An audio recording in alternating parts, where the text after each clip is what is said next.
Hello and welcome back to the Anglo-Italian pod in the latest episode of our Away From Home series, where we're focusing on players and managers who have played or managed abroad as well as in England.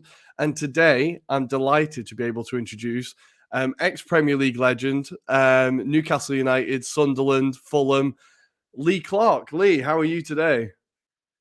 Good morning. Yeah, I'm great. Thank you. Delighted to be on the show. Thanks for the invite.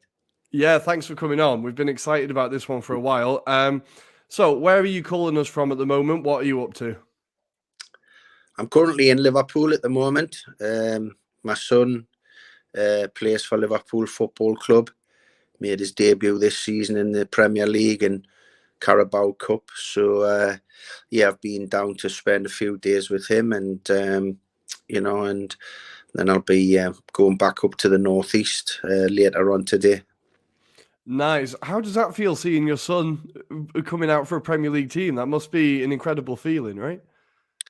I was ridiculously proud when he made his debut v Bournemouth in the 9-0 victory. That was topped anything that I achieved during my career because he made a big decision when he was 15, nearly 16, to leave Newcastle and come to Liverpool. And for him, a year later down the line, which is beyond our wildest dreams, to be playing in the first team with world-class players, but also a world-class manager. We never thought that his trajectory would be that quick, and obviously since then he's had a few more games and been delighted, and couldn't be with a better manager or a better club. Yeah, well, that's it. Jurgen Klopp, right, is one of the. It must be incredible. Like, obviously, talking to your son, working with someone like that, I imagine he's finding the experience incredibly rewarding, right? Working with him. Absolutely, yeah. He's a very hands-on manager. His man management skills seem to be brilliant. He treats everyone the same, to the most famous senior player to the youngest player in the group. So yeah, the feedback I get from my son is real positive.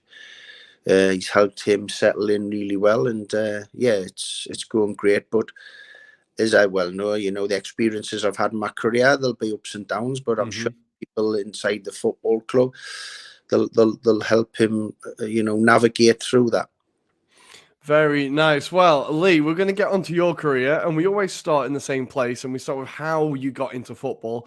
Who was it who kind of encouraged your obsession with football, and how did you start playing? Well, the story's quite crazy, really. In my primary school then, which is basically an infant and junior school up to the age of 11. I was 6 years of age at the time, and I was just playing with my other school friends with the ball in the schoolyard, and during a break period, and the football teacher at the time, a teacher called Mr. Jim Horrocks, who ended up playing a huge part in my football life, he came past and he asked if I had my boots, because the football team were playing that night after school and they were short of one or two players. I didn't have my boots, but I didn't live far from the school, so it wouldn't take us to get them. And I'd done that, and was a sub that day, but came on and then played ever since. So I was a 6-year-old in the under-11 team. So it went from there, really. So it was by mistake. It was because of the football teacher seeing me in the playground. And were you always like, did you know at school that you were kind of better than most people? Was it clear that there was like an ability difference, or? No, listen, when things like that happen, and then obviously you get into the team a couple of weeks later and you're there all the time and playing at that age, against boys who are 5-year-old, and at that type of age makes a lot of difference, but you're more on your own. Then obviously got flagged up by the famous Wallsend Boys Club, but because of my age, I wasn't legally allowed to play in their youngest team, under 11 team. But they flaunted the rules a little bit. Nice. They used to put me down as someone else in the team, had a different name. So I really shouldn't be saying that because of this historical punishments going on. But yeah, listen, and then obviously got to play for the City boys team, and it went from there really. And then from the age of about 10, 11, it was no academies around then. It was Centre of Excellences, and joined Newcastle United Centre of Excellence, where we used to train twice a week after school, and you know, and that then progressed me. Well, and you kind of came through at your boyhood club, right? The team you supported as a child. You were a Newcastle United fan. How did it feel to be able to, like, when you signed those professional papers and you're like, I'm a Newcastle United player? That must have been a very surreal experience. That's the word, surreal. I first went to support them in 1980. That was my first game. You know, we were just a mid-table, you know, championship club as it was then. It's second division in the format it was, but you know, but then in 2 years later, when we signed the then England captain Kevin Keegan in 1982, the club then became high profile, and you couldn't get a ticket for the game, and everything was sold out. And but you never ever think that you can, when you're seeing these guys on the pitch, that like someone normal from the East End of Newcastle can emulate them. You don't understand the process. You don't believe how you could be there.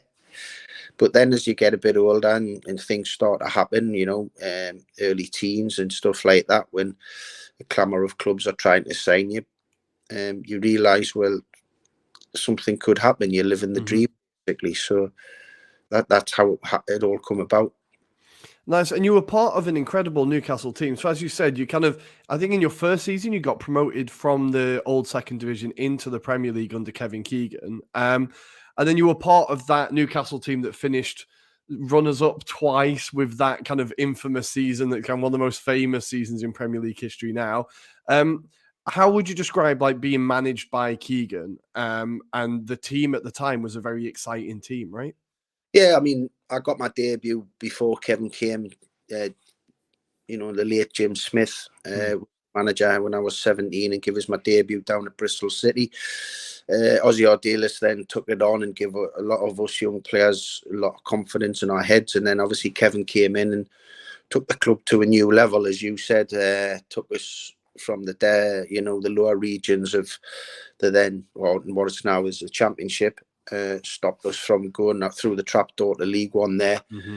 Next, we just steamrolled the division, and then took the Premier League by storm. I think the lowest in Kevin's 5.5, 6 years as a Premier League manager.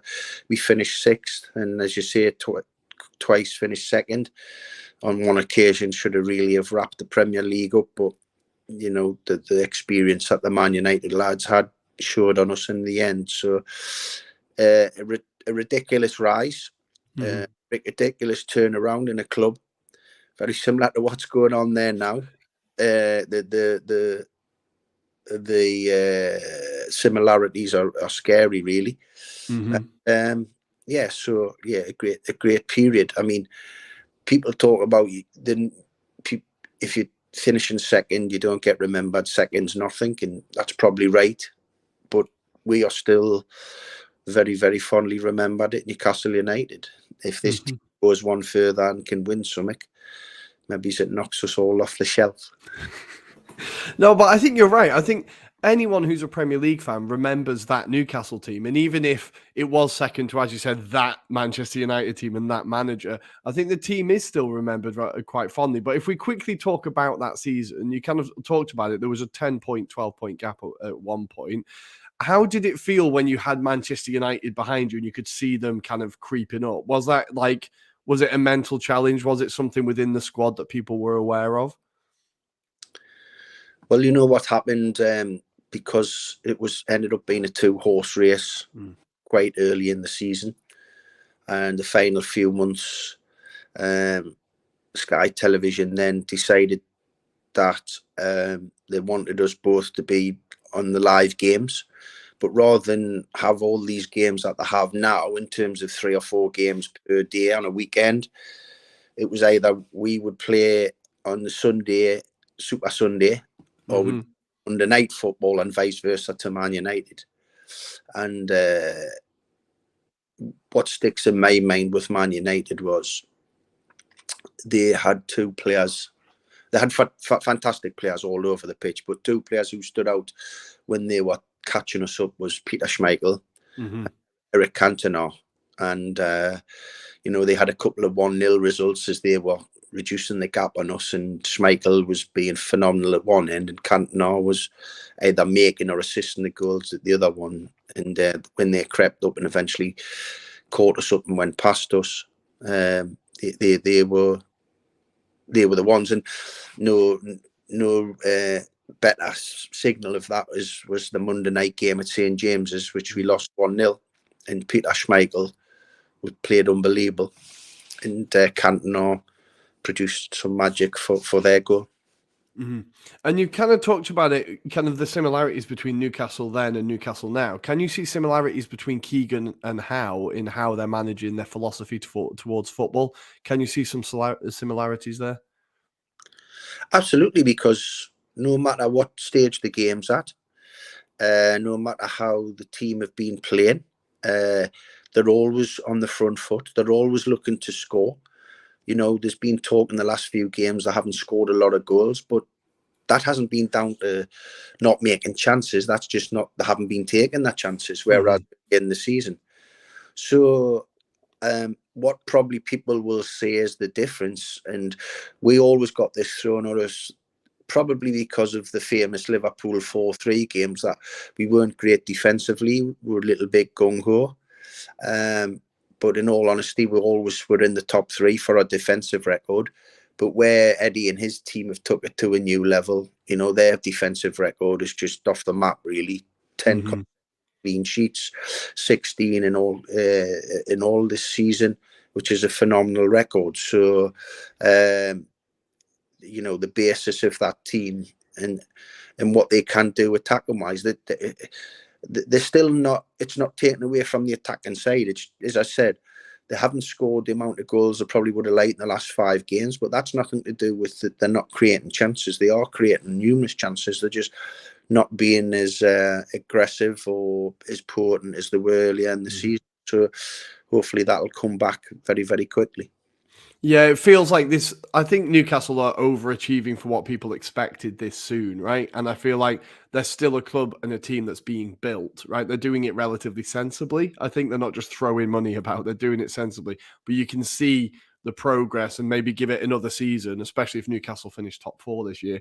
I think you'll really see a kick on, and you can get that striker. Like, even if Isak is fit a little bit more, I think he could be that piece as well, right? Well, yeah, in the last few weeks, he's come back into the fold after a little bit of a long-term injury, and he's made huge impacts. He's obviously scored the winner against Fulham, and then he made the goal for Joe Linton in the first leg of the semi-final. Callum Wilson come back. He's always been a great goal scorer, and he'll come back hitting the target in a not too distant future and go on a run again. His career path tells you that. That's happened throughout his career. So yeah, I mean, listen, you listen to all different media outlets, and obviously Newcastle on everyone's lips, and you still do get a few people who are saying that there has been a lot of money spent when when you think about the takeover within the first few weeks, people were mentioning the likes of Mbappe and the football club, and but what they've done it in a pragmatic and a sensible way. And every single player that's been brought into the club since the new ownership have come in, and Eddie Howe's come in as the head coach, then followed by Dan Ashworth, they've all made a tremendous contribution to what stage the club was at. I.e., for example, Chris Wood, who's just now moved on to Nottingham Forest. He was brought in to be the focal point in a team that was fighting relegation this time last year. And he made a huge contribution to that, scored some couple of important goals that got, 1-goal victories.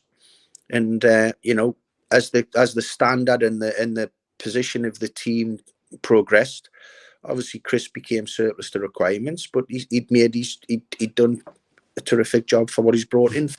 The other signings, Eddie unbelievably hasn't, and the club haven't got one wrong yet. They've all been brilliant, and also what Eddie's done, he's developed players that were, and he's transformed players that weren't playing particularly well before he came here. Joe Linton, you know, I made a comment yesterday, and it wasn't flipping, it wasn't trying to be derogatory. It's the easiest way to explain his transformation was, before Eddie came, Joe Linton was being looked at as one of the club's worst ever signings, and since he arrived in this, and if he keeps talking to me now, he'd be looked at as one of the club's best ever signings, and that's the turnaround. And Sean Longstaff, Al-Merrikh, you know, there's many players who were here who are probably playing the best football of their career, you know, because of the coaching that Eddie and his staff are giving those players and the information. No, it's incredible to see. I think Eddie Howe really is. I think maybe people doubted him after the Bournemouth job, but I think he's kind of proving a lot of people wrong at the moment. But we're going to done terrific things at Bournemouth. You know, there's a limit to what can be achieved at Bournemouth, unfortunately, in terms of, because of the size of that stadium. I'm sure if they had a bigger stadium, they could fill it even more. But you know, it's difficult. And where he brought them from, the bottom tier all the way up, phenomenal job. And 6 months, it didn't go particularly well in terms of, but you have to put it into perspective of what he'd done. What he's done since then, he's obviously gone away and he's looked. I've listened to him. He had a lot of self-assessment and looked at what he could have done better and went out and picked other people's brains. And I felt it was unfair when he was appointed, that people were just saying, "Oh, he's coming in because he's got Premier League experience of fighting a relegation battle. He'll keep the club up, and then the club will go for a so-called big name." I always thought that was derogatory to Eddie. And he's quickly shown that we don't need anyone else. We don't need a big name. He's more than capable, and he's on the way to be coming up alongside the Joe Harveys, the Kevin Keegans, the Sir Bobby Robsons of Newcastle, and rightly so. And if we can get to the final and we can win it, he'll be deciding which side of Sir Bobby Robson his statue. Yeah, I think you're right. We need to go back to your career a little bit, and we're going to go to your next club. Now, it's a bit of a strange one. I was trying to look at players that have moved directly between the two teams, and I couldn't find too many. But after Newcastle, you move across to Sunderland. How did that move come about? And how was it to play under Peter Reid? Again, another team where you tore the Championship to pieces and got promoted. How was your experience at Sunderland until the end? We'll get on to the end. Listen, I decided to move from Newcastle. They offered me a new deal, but towards the end, my game time had decreased, and I wanted to play football. So I met numerous clubs. Peter Reid, through my ex-teammate Paul Bracewell, who was his assistant at the time, contacted me and agreed a fee with Newcastle, so got permission to speak. I went across. He was the last person and manager and club I met out of this 5 or 6 opportunities. And he blew me away. I felt there was a similarity to what I'd been working with Kevin Keegan. He wanted to build a successful team. The team was just going into the Stadium of Light. That was another exciting proposition. And obviously I had Paul there, who I looked up to, Paul Bracewell, who's a senior player, a mentor of mine. So it meant I didn't have to move home. Just had a young son at the time, so the family situation came into the my thought process. And listen, it was 2 fantastic years on the field. Played for a manager I loved, and a staff, and also a great set of lads, teammates, and the fans took to me. Really, because I hit the ground running and I produced good performances. And it was, in terms of football, it was terrific. I saw that you had, I think, your best goal scoring season at Sunderland with 13 in the first season, and you were playing alongside Kevin Phillips. Now, how much better was he than the level he was playing at? Because he was putting up ridiculous numbers in the Championship. Yeah, well, Kevin came from Watford, is a little bit of an unknown, very similar to me in the time scale. Obviously, I was the club record signing, and Kevin came a little bit under the radar. we could see straight away this was an unbelievably talented footballer. He had great technique. He was a great finisher. He for a small lad, he had great heading ability. He had a great jump on him. And he was unfazed. He had total belief, which when I've been lucky enough to play with some crazy strikers in my career, and Kevin was exactly the same as all them, which all the top strikers. He had this unwavering belief that he was going to score every time he had the ball, and he wasn't frightened to miss chances, which all these top strikers do. And yeah, he was absolutely sensational, and it was quite simple, that front two that we had that year of Kevin and Niall Quinn, because Niall was very, very underestimated. People just seen 6'5", 6'6" guy, and you thought, oh, they're just going to lump high balls to him. Niall had unbelievable touch, great awareness, you know, could link up. The two of them had a great partnership, but also, you know, great link up with midfield players and wide players. So when you're a midfield player and you have that type of strike force ahead of you, it becomes quite simple, really. You just have to make sure you give them enough opportunities. And obviously their numbers were brilliant. Yeah, they both and then Kevin Phillips again moving up into the Premier League, continued that form, right, until he got to the England squad. Now, your time at Sunderland ended in quite an interesting way, where the fact you're a Newcastle fan may have come out. So you wore a T-shirt that Sunderland fans didn't react particularly well to. How do you look back on that now? And do Sunderland fans laugh about it now, or do you still get people on Twitter kind of shouting about it? I don't know. I'm not on Twitter. The word war was it was put on this. I had it. It was on me for about 30 seconds. Lenses were clicking for fun. What do I think about it now? It's something I regret, because I'm a lot older, a lot experienced. Got, you know, my son's in the game, and obviously other children. And it's sad way for at the end, because obviously there's still Sunderland fans who hold that against me, and I totally get that. You know, I'd been derogatory about them when the T-shirt was on. You kind of do that. You kind of bite the hand that feeds you. Obviously, my time at the football club had to come to an end, and it was a shame, because, as I said, the 2 years I had there went fantastically well. I think maybe some of them have forgave, but it's, you know, when you only play for 3 clubs and 2 sets of fans, you know, really take to you when you go back. I mean, I've only ever been back to the stadium light once to watch a game. Don't want to put myself or anyone else in a situation where you know, it can blow. So yeah, I understand how the Sunderland fans feel about that. You know, you would be disappointed, and I could turn the clock back. That would be something that I would like to change, you know. That's fair. I think that's fair. Now, so after Sunderland, you move on to Fulham, and it's another club, another promotion, another time winning the second division. And this time, I was looking through your managers. So there was Paul Bracewell, who you've mentioned before, and then there was Jean Tigana, who I always found his team really exciting. A great of the French football game, I think he won trophies with France, right? Was one of their greatest players. How was it to work under Tigana and alongside players like Louis Saha, Louis Boamorte, I think it was Steve Malbronk? Like, it was a really exciting squad, right? Yeah, went then, ended up having, I think it was 6 seasons. Brilliant football club. Absolutely love my time there. Have a lot of affection for the club still. Love going back to the cottage. The people behind the scenes, the supporters were just superb. My teammates, like you say, you know, the managers I had, Paul, it was tough, because when Paul obviously got sacked, you feel responsible for that, especially with someone so close, that the relationship I had. And then you get the chance to work with Jean Tigana, who just opened my eyes in terms of fitness, nutrition, preparation, recovery. We were so fit. It's the fittest I've ever been.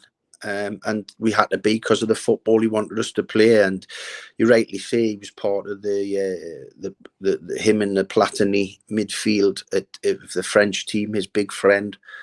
And yeah, I had a absolutely phenomenal time with them. It was tough, it was hard work, but it was enjoyable because, you know, as I said, he got us super fit, but he allowed us to go and express ourselves and show our strengths and, you know, try and be positive. And as you said, we ended up smashing the Championship again, and then we got into Europe with the club as well. So, and as you said, we made some terrific signings when we got back into the Premier League. And for us at the time, we brought, as you say, Steve Malbronk was unknown, but through Christian Damiano, who's Tigano's assistant, who was part of the famous Clairefontaine Academy with Gerard Houllier, he knew Steed to come through the youth ranks. And he brought this young, quiet French, well, bit half Belgian, half French boy in. And he was a ridiculous talent. Louis Sahar, you know, was a snip at 2 million. You know, Louis could do everything as a striker. Great speed, great technique, great leap. And, you know, and then Edwin van der Sar, you know, we ended up getting one of the best goalkeepers of his generation. Yeah, so it was a real tremendous time to help the club go in that direction. And I think I'm going to say this is the first of the kind of interesting owners of a football club that you might have bumped into. What was your first experience of meeting Al-Fayed like? And is his reputation fair as a bit eccentric? Absolutely, he's eccentric. But I tell you what, for players who played for him, he was second to none. There was nobody better. He looked after the players. We had no excuses in terms of the facilities we had, the travel, etc. There was no excuse in terms of our preparation. He was continually upgrading Motspur Park, the training facility. The way the families were looked after, the wives, the girlfriends, the children, was phenomenal.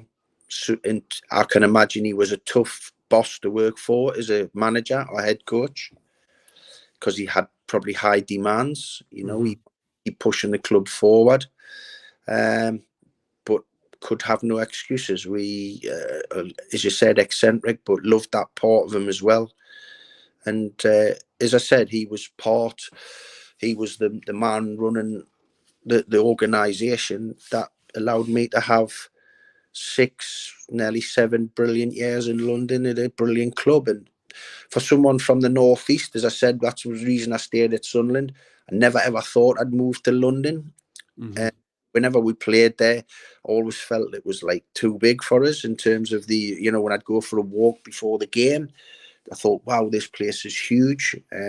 Just wanted to play the game, get out, but ended up moving down there and living down there, and loved living down there, and loved the club I was at. So, and the way he ran the club was a huge part of that.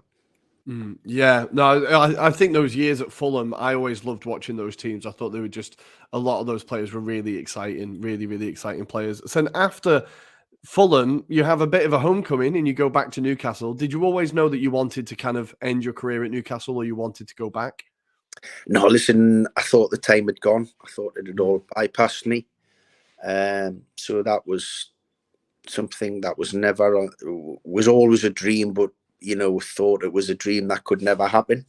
Thought it had gone. I was 33, but I was into my coaching. I'd got my B&A license, and I was starting to progress towards my pro license, and they knew that I was.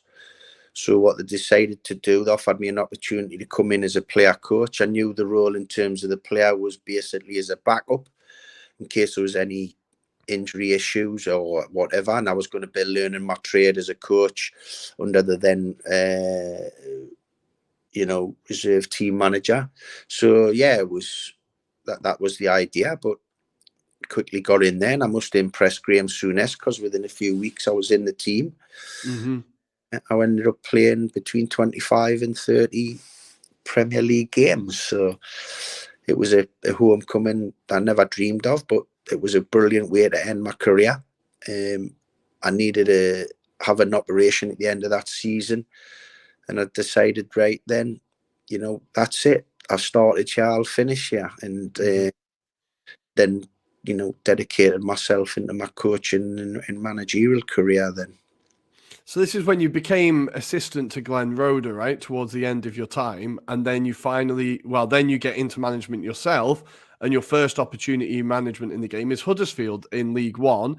So this was a kind of exciting time for the club. You got to the playoffs a few times. How do you look back at your time as Huddersfield now? And as a club, like, what did you learn in your first management experience?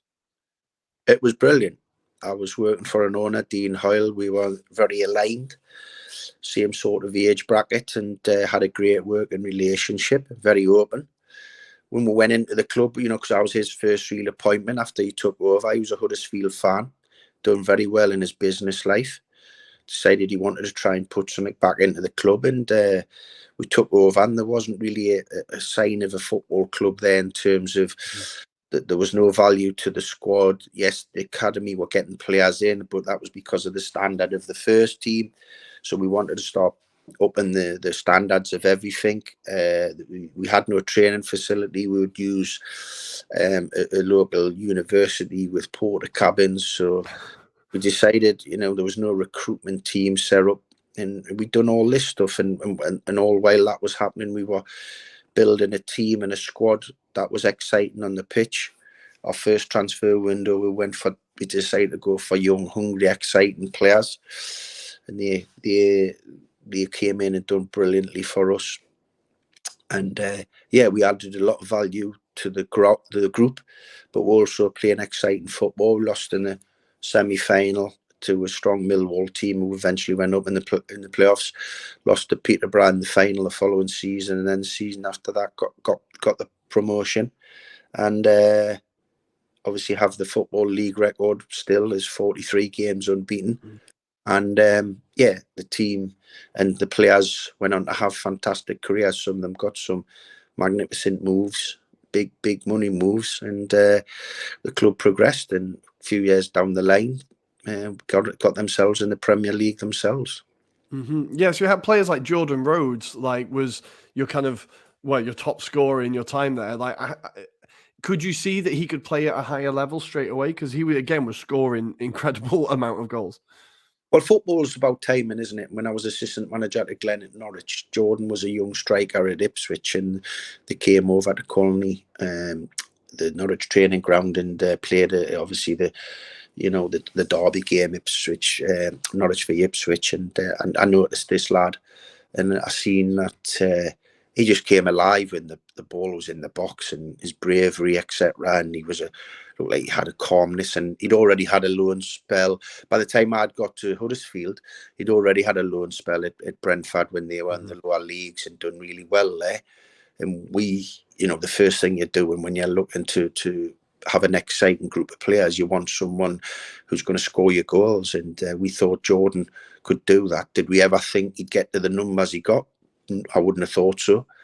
And ended up being one of the best ever signings for the football club in terms of what was paid and then what he was sold for, but also what he contributed on the pitch as well.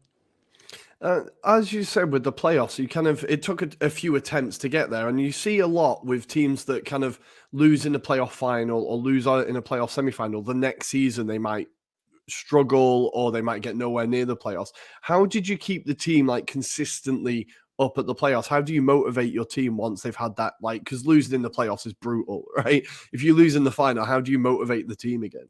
Well, you just have to use those experiences, which are awful, to make sure you never have them again, and you go that one step further.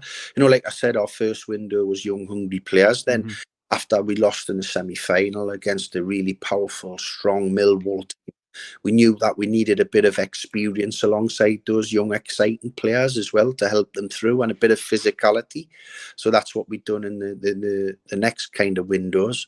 So yeah, it was trying to understand where the group was, and that season we got beaten in the playoff final. I think at that time we recorded a record number of points for a team not to get automatic promotion. I think it was at Brighton and Southampton got the top two places. I just rattled two teams off there, but at one stage in League One there was 12. I think there was 10 to 12 clubs with Premier League experience, and all that have gone on to Premier League. Obviously, the two I've mentioned there, Brighton, Southampton, Norwich City, Charlton Athletic, Sheffield Wednesday, Sheffield United, so many clubs that have experienced, playing in the Premier League around then. So it was a tough League One at that time, and many competitors, but a great time for me. Love the club. Was at the final when they got from the Championship to the Premier League. Was delighted for the fans. It was a great day. And the 2 years they had there, they contributed really well. Unfortunately, when they came back out, they found it a bit more difficult to sustain. I just hope that they can stay in the Championship this year with their current head coach as a player. I coached at Norwich City, Mark Fotheringham, so I know Fozzie really well, and hopefully he can do enough to keep the club in the Championship, and then they can rebuild again. Yeah, we see it quite often with teams that come down, that they then go down again, right? It's quite a hard adjustment period. But after Huddersfield, you then take the job at Birmingham. Now, I think Birmingham is a club that is... I never know what's going on at Birmingham, and I think people who support Birmingham City don't really know what's going on at Birmingham. What were your impressions of the club and the owners when you took over? Because I think people aren't even sure who owns the club. Well, when I took over the job, the ownership were very positive. Chris Hughton had got them into the playoffs, and the conversations we had was, can we go one better and get automatic and get promoted to the Premier League? But within 2 or 3 weeks of me taking over on the 1st of July, Carson Young was the owner, based in Hong Kong. He got put under house arrest. All his assets got frozen. And then the demeanour around the club changed. We went from a club that was going to have a competitive budget to try and get out of there and get into the Premier League, to a club that then had to change its philosophy in terms of reducing the wage bill dramatically in a short period of time. And what we had to do then was sell some of the club's, golden generation in terms of young players for fees that were probably undervalued. And Jack Butlin went for only $3.5 million to Stoke or thereabouts. Nathan Redmond, another exciting player, to Norwich City. And these are young players you want to build a team around. But a magnificent football club in terms of the people behind the scenes, the English department in terms of the administration side of the club were fantastic people. They kept the club running. They still try to keep a Premier League mentality and how they try to do things, financially limited. The stadium, the support, the training facility. I mean, the supporters have gone through, they're going through it again with a new ownership group. I'm probably going to be biased, but they've had the toughest run of luck in disappointing ownership groups out of most fans in football, and especially in England. They couldn't support that team in numbers. The famous day we stayed up at Bolton, when we had 5,000 there, we stayed up with it because of them. They stuck by the team. They showed that support and that belief of those players. And I hope one day there's an ownership group that can really start to put things in place, the right structures in place for that football club, so the fans can get back where they deserve to be, and that's in the Premier League. And they don't have to keep going through, relegation battle after relegation battle and having to sell best players and thinking, is the club going to go into administration, transfer embargoes? It's, as I said, those fans deserve so much better. Yeah, I think we all want to see Birmingham with two competitive clubs, right? That Villa-Birmingham derby is huge. And I think, again, when Birmingham were in the Premier League, I think they were a really good addition. And we don't like seeing any club kind of going through what they're going through. So after Birmingham, you find yourself at another club that's kind of gone through the worst thing that can happen to a football club, really, now that they no longer exist. Now, when you took over Bury, it was very much a kind of, the owner had put in a lot of money, and it was a gamble that had been taken, right? It was get the Jermaine Beckford, the likes of these players, try and get promotion. How was the environment around Bury, and could you see the situation that was unfolding? Well, when I initially went in, they were second bottom in February when they headhunted me from Kilmarnock, and the remit was to keep the club in the league, and we done that, and we decided that we wanted to try and push and go at the opposite end. We didn't enjoy that relegation battle, but we came out of it successful. 14 games to go. The window was shut, so you couldn't do anything in the transfer market. And the owner decided to back us, and we made some exciting signings of what we thought. But for whatever reason, it just didn't gel. And then towards the end of my tenure, there was, murmurings of, players going unpaid salaries and stuff like that. And then when I moved on, the club then got sold, and the new owner seemed to be somebody who didn't really understand the financial aspects of football, because it's completely different to business. You successful businessmen go into football and it's completely run in a completely different way. And the guy there then quickly realized it wasn't for him. I don't know if he had the funds or not, and it just got horrible and got messy, and the club went out of business. And you never want that on anybody. The fans, they go out in their numbers, and however many fans they get, it's their club, it's their community, and you never want that to happen. So that was an awful period for the people there. The people, great people. There was good, very, very good people there. And they're bringing the club back, obviously under a new name, trying to resurrect it, and it's because of their love of the club. And they're not there to enjoy all the glory. There've been some horrible times, and hopefully they can one day get back into the football league. Yeah, I hope so. We hope so. Nice. So then after Bury, shortly after Bury, you kind of first take your management abroad, and this is first going to the Sudan. So how did you find yourself in Sudan taking over Al-Merrikh? Just through an agent I dealt with in Birmingham about overplaying. He had some contacts, offered me this chance of this huge club in Sudan, in Africa. And I went there and I was blown away. The support the club got on the streets. I mean, they were another club called Al-Hilal, the two biggest clubs, biggest rivals in Sudan. And it's between those two clubs who win the league, and also they compete in the African Champions League, which was a big pull for me. And had some great trips. We obviously played Al Ahly, which is a huge club in Egypt. They're the African equivalent of Man United or Real Madrid, with the number of African Champions League they've won. They get 80,000 fans. Wow.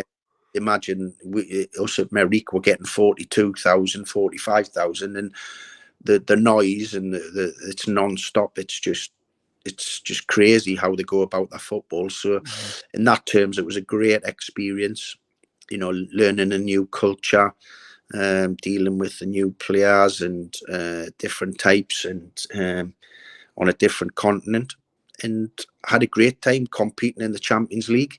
Had 2 spells at the club, and got some real positive results for the club, because when the club qualified, they're always one of the lower ranked teams to be in the qualification period in the group stage. So it would always be like in the 4th pot. So the Malawi Sundowns, Al Ahly, and our rivals Al Hilal, that was our group the last time. And we give a right good go of it, but unfortunately finished 3rd in the group and missed out on qualification. Yeah, I think whenever we talk about the kind of because we've had a few guests on that talked about managing in the African Champions League or managing in Africa, I think it's easy for us to not realize how huge the following is there and how big the attendances are. And these giant clubs like Al Ahly are like you said, they're like Manchester United, Real Madrid. They're like huge presences. So after Sudan, you find yourself in Oman at Al-Ittihad. What were the first things you learned about that footballing culture? What were the differences you noticed? Well, when I got there, obviously Oman, beautiful country, and our facilities, our training pitches, our stadium were magnificent. There wasn't a lot of encouragement. Like, we didn't get big crowds at all. Oh wow, okay. But you know, and what I did find there was it wasn't as how can I put it? It wasn't as important for the play Okay. and the support as the football, win, lose or draw. So I found that difficult. That's why I didn't really end up spending a long time there. You know, we had a good start. We beat some of our rivals. How you basically done it was you we were based in an area called Salalah, which is a coastal town, lovely. And we had a beautiful stadium there, which 3 or 4 clubs around that area would use. So you would either use that stadium in Salalah, or you'd go to the capital in Muscat and play games there. So there was like half the league would be played in Muscat and half the league up in Salalah. And you know, we got to the semi-final of the League Cup there, the first time the club had got to that level. Lost disappointingly. Yeah, I found that one difficult because obviously, you know, born with that winning mentality and wanting to win and hurting when it didn't win. I wasn't finding that really happening there, and it was a tough one. And I just felt that, you know, the people were great, don't get us wrong, and treated me so well, but I just felt that that was the wrong move because it was a different type of mentality to football.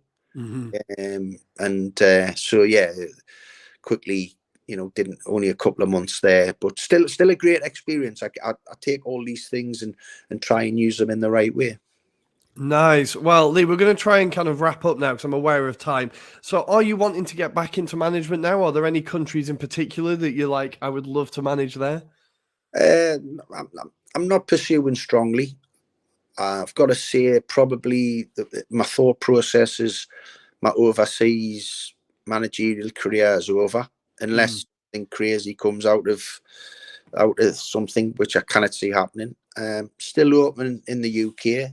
Had a great time up in Scotland, and obviously in some good times in England. So if the right opportunity, but enjoying being a Newcastle fan again. That's good. Being supportive for my son, and hopefully spend a bit more time up and down the country and even abroad and in Europe to see him progressing. So yeah, enjoying that side of it at the moment. Nice. We'll be keeping an eye on his career as well, I think. So, Lee, just a few quick fire questions before we let you go, I promise. So, firstly, the best player that you've played with? Oh, it's tough because, as I mentioned, all the strikers and like Alan Shearer, the Premier League top goal scorer. But for me, Peter Beardsley was a phenomenal footballer, the best player to wear a black and white shirt in both spells. I was lucky enough, I watched him in the 80s, and I was lucky enough to play alongside him in the 90s. You forget what he done for Liverpool as well. So Peter's probably up on that one. Nice. The best player you've played against? Domestically, Roy Keane and Paul Scholes. Internationally or in Europe, Zinedine Zidane. Wow, that is 3 good names. I like that. I think that might be the best answer we've had so far. The best player you've coached, the player you coached, you were like, this guy is different. Well, probably this one is the most frustrating one, and there's a player called Ravel Morrison, who had. I was going to ask about him. Yeah, who had everything. He was an amazing talent, and just repeating what Sir Alex said about him. Unfortunately, his career didn't get to the levels it should have because of things off the field. You know, his lifestyle, and not in terms of him being a bad guy. Just, you know, sometimes you have to have the distractions. Probably is the easiest way to see it, but an absolutely phenomenal young man with ability just coming out of his ears. Nice. Your proudest moment as a player? Lots, but probably my debut for Newcastle United, living the dream, going from a fan to a player. Nothing can top that. Nice. And your proudest moment as a manager? Well, obviously Huddersfield stands out because of what we built and achieved, but I'd probably say because of the predicament and the state of the club behind the scenes, keeping Birmingham City in the Championship, probably it was far more difficult situation for us to keep our Championship status the day at Bolton. Yeah, definitely. Nice. And the last question, your favourite goal that you scored? Wow, there's not many. Well, trying to think. Probably my first for Newcastle. Nice. Wolves. It was in a header, and I didn't score many headers. So beautiful. Well, thank you, Lee. That was really enjoyable. Thanks for coming on to the show. And yeah, we'll definitely be keeping an eye out for Bobby and seeing how he gets on. Thank you very much. Thanks for having us. Thanks a lot, mate.